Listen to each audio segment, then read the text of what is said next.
Bonjour à tous et bienvenue au Bistrot de Magic.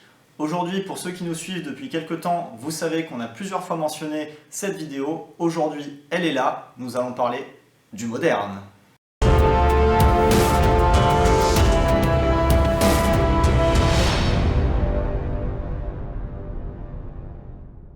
Alors on va reprendre les choses depuis le début. Le moderne, c'est quoi? Donc le moderne, c'est un format qui a été créé en 2011 et qui autorise toutes les cartes depuis Mirrodin et 8ème édition. C'est un format qui a été créé à la base pour combler le vide entre le Legacy et le format étendu qui aujourd'hui n'existe plus. Et c'était un petit peu le truc entre deux parce que c'était un format qui autorisait plein de cartes. Donc vous allez avoir plus de puissance que si vous jouez en standard ou en étendu. Mais vous n'aurez pas toutes les cartes de la réserve list qui sont nécessaires pour jouer en Legacy. Donc à la base, c'était quand même censé réconcilier les deux bouts. Donc c'est un format dit éternel, c'est-à-dire sans rotation de cartes. C'est rapidement devenu un des formats les plus populaires auprès des joueurs. Et malgré son grand âge et ayant remplacé l'étendu, on continue d'avoir des tournois, même aujourd'hui. Là où d'autres formats comme le Brawl qui ont été proposés par Wizard, ça n'a pas trop accroché en fait.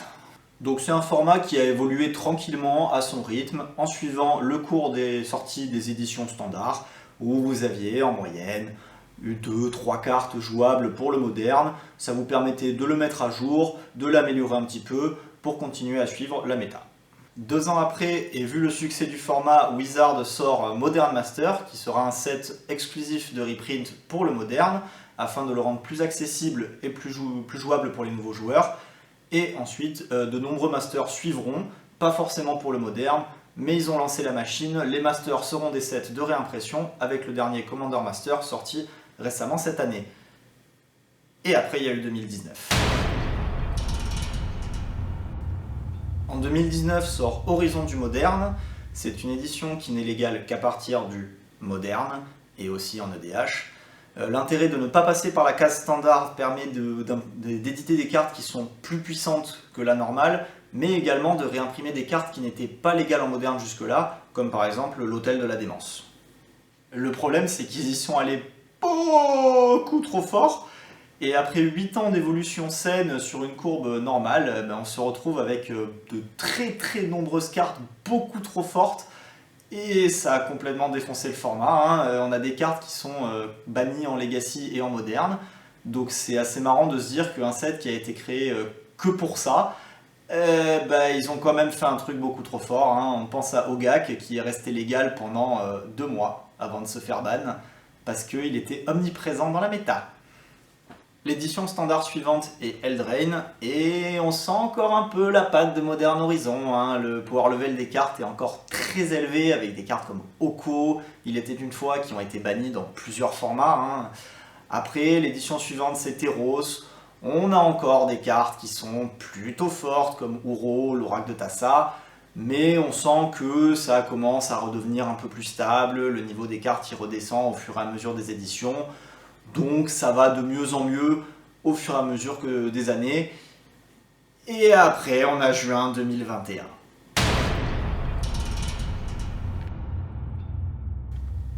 En juin 2021, on remet le couvercle avec Modern Horizon 2. Et vous croyez que le premier était fort? Mais vous avez encore rien vu. Donc comme pour MH1, le set réimprime des cartes qui n'étaient pas légales en moderne, mais qui vont le devenir, comme par exemple le contresort et la jante sans éclat.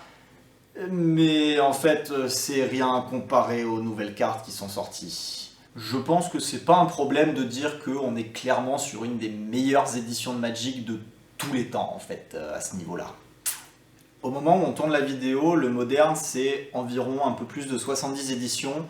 Modern Horizon 2, c'est environ 50% des cartes qui sont jouées dans les decks, ce qui est beaucoup. Et pour vous donner un exemple, sur les 10 créatures les plus jouées du moderne, il y en a 8 qui viennent de Modern Horizon 2. C'est beaucoup. Alors on l'a pas mentionné plus tôt, mais les Modern Horizon s'introduisent dans la même lignée que les Modern Masters et que les autres Masters en général, c'est-à-dire des produits qui sont plus chers que les produits standards. Les boosters ont un prix plus élevé.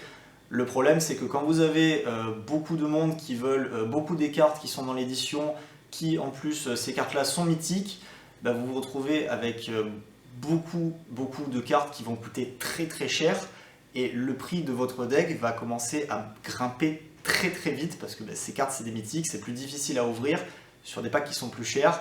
Vous vous retrouvez facilement avec des cartes par exemple comme Ragavan qui à la sortie valait presque 90 € et il vous en faut 4 quoi. Donc le moderne est un format qui n'est pas censé avoir de rotation, mais malgré tout vous allez être obligé de faire des changements dans votre pack parce que les anciennes cartes que vous aviez, qui étaient des légendes à l'époque, ne font plus le poids face aux nouvelles sorties récentes. Donc ça tombe bien, on va pouvoir faire un petit top 5 de nos cartes préférées qui malheureusement ne font plus partie de nos decks.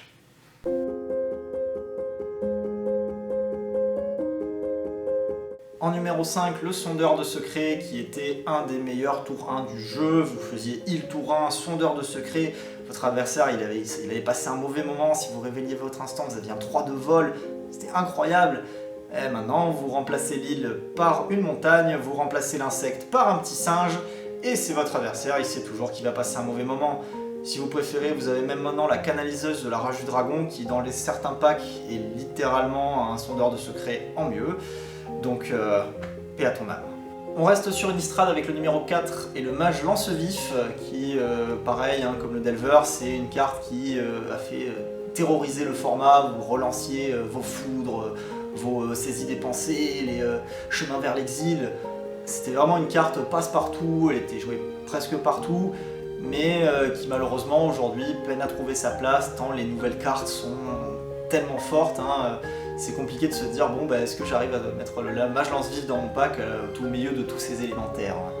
On continue, numéro 3, avec Liliana du Voile, qui est un excellent Planeswalker, qui reste une excellente carte, mais comme pour le mage lance-vif, on va pas dire grand-chose, à part que malheureusement, elle est devenue trop lente pour le format.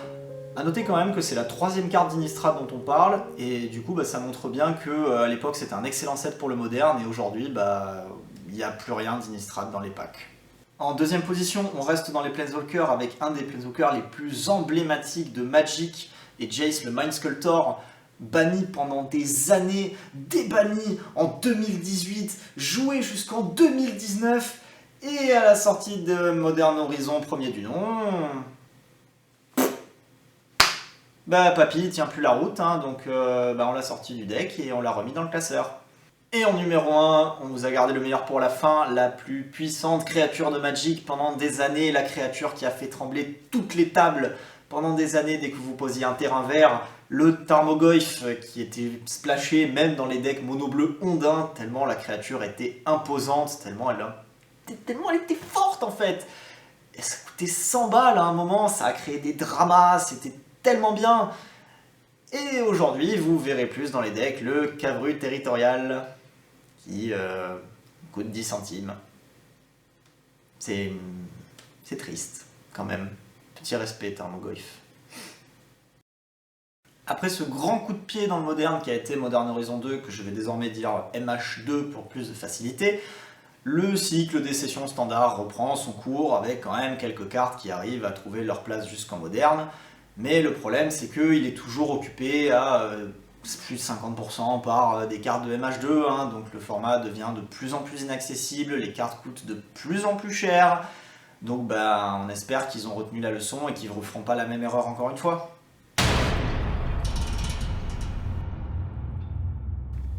Deux ans plus tard, en 2023, sort le Seigneur des Anneaux, le crossover le plus attendu avec Magic, on l'a déjà mentionné dans une précédente vidéo. Et même si le niveau ne sera pas équivalent à celui d'un MH2, il y a quand même deux cartes qui ont réussi à se faufiler et qui ont commencé à causer des problèmes. L'anneau unique, le fameux, et les maîtres archers orques qui ont réussi à eux deux à, encore une fois, retourner le format. Mais du coup, hormis le prix des boosters un peu plus élevé, se crée un vrai problème qui est celui que ces cartes-là, elles vont être très compliquées à être rééditées parce que autant on peut arriver à refaire certaines cartes en fonction de l'édition. Là, c'est des cartes avec des mécaniques très spécifiques, comme par exemple l'anneau voûtante. Si vous n'êtes pas dans un contexte du Seigneur des Anneaux, ça va être très compliqué de la réimprimer. L'anneau unique, c'est pareil.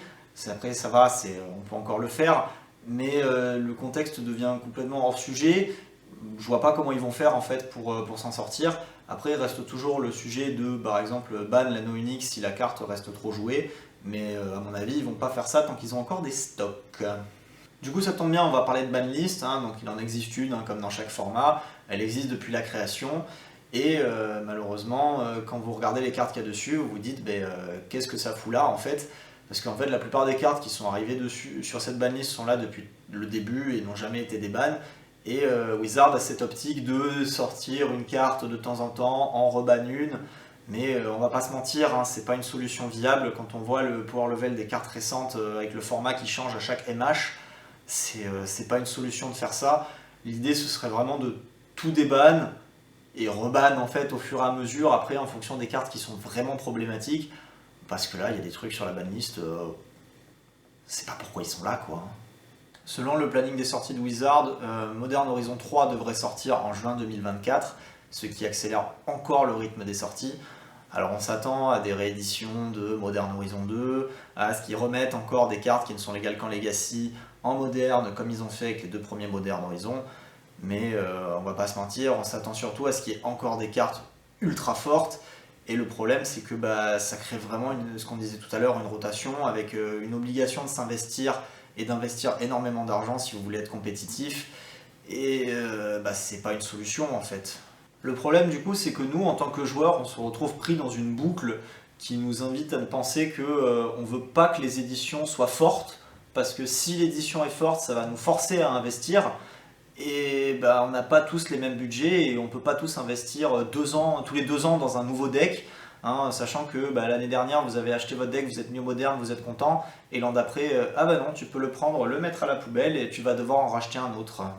Le problème du coup c'est que Wizard a réussi à créer une rotation dans un format qui se voulait éternel, hein, et s'est piégé lui-même dans un format économique à court terme qui transforme en fait un format qui était sain à la base en véritable pompe à fric et n'espère qu'une chose en fait, c'est que nous les joueurs on arrive à suivre la cadence et qu'on achète les produits. On voit à peu près cette problématique dans notre groupe où en fait on a vraiment le contraste entre les anciens joueurs qui n'arrivent plus à compléter les collections, qui avant étaient capables de monter n'importe quel deck parce qu'ils arrivaient à récupérer des trucs par-ci par-là, à droite à gauche. Là maintenant c'est trop dur de récupérer toutes les cartes que vous avez besoin pour monter un deck. Et de l'autre côté on a les nouveaux joueurs qui eux voient le prix d'entrée du moderne actuellement et qui n'ont même pas envie de s'en approcher en fait. 4 Agavan, 4 Murktide, 4 déchiqueteurs de registre, ça commence à chiffrer trop vite et qui n'ont même pas envie de s'approcher du format quoi. Et c'est dommage. Mais du coup, quelles sont les solutions face à ça? La première solution, elle est très simple. Vous avez de l'argent? Parfait, vous n'avez pas de problème, vous pouvez suivre le moderne à sa sortie. Continuez comme ça. Après, si vous avez un peu moins d'argent, vous pouvez toujours essayer de vous concentrer sur un deck un petit peu plus budget, comme Burn par exemple. Mais vous pouvez aussi, si un deck qui vous tient vraiment à cœur, le monter au fur et à mesure et espérer qu'il tienne jusqu'au prochain MH en fait. Sinon, si vous jouez pas en tournoi, que vous jouez contre potes, moi j'ai envie de dire, vous embêtez pas, hein, faites des proxys. Hein. Si vous voulez tester un deck, vous allez payer un montant faramineux d'argent, puis au final le truc vous plaît pas, tant pis. Faites des proxys, ça marche très bien. Et si vous voulez vraiment faire des tournois, mais que vous avez tous vos potes, prêtez-vous des cartes, prêtez-les-vous entre vous, il vous manque 1 ou 2 cartes que vous aviez mis en proxy jusqu'à maintenant, votre collègue là, prêtez-vous-les, ça marche très bien aussi. Sinon, il reste toujours une méthode beaucoup plus radicale. Vous pouvez tout simplement changer de format. Parce que au final, le DH Duel, ça se développe énormément en France. On a une énorme communauté qui est très présente, c'est un pack que vous pouvez monter au fur et à mesure. Les proxys sont quand même relativement autorisés. Au final, si le moderne vous gonfle, lancez-vous là-dedans. Et puis au final, il ne faut pas oublier que Wizard a sorti un format qui peine un peu à prendre en France, mais le Pionnier, au final, est-ce que ce serait pas le nouveau moderne? Et de se dire, est-ce que le Pionnier va nous donner le même vent de fraîcheur que nous a donné le moderne quand il est sorti? Peut-être. Pour conclure, on est quand même assez triste de la direction qu'a pris le format, mais Wizard n'a pas l'air décidé à changer de voie, hein. Ils ont l'air de continuer à vouloir nous traire un peu comme ils ont fait avec les anciens formats, hein. Donc maintenant, à voir si MH3 va apposer le clou dans le cercueil et nous faire quitter le format. On a quand même un peu d'espoir. D'ici là, je vous souhaite une excellente fin de vacances, une bonne rentrée, et Même ça, c'est plus bon. Santé à vous, hein.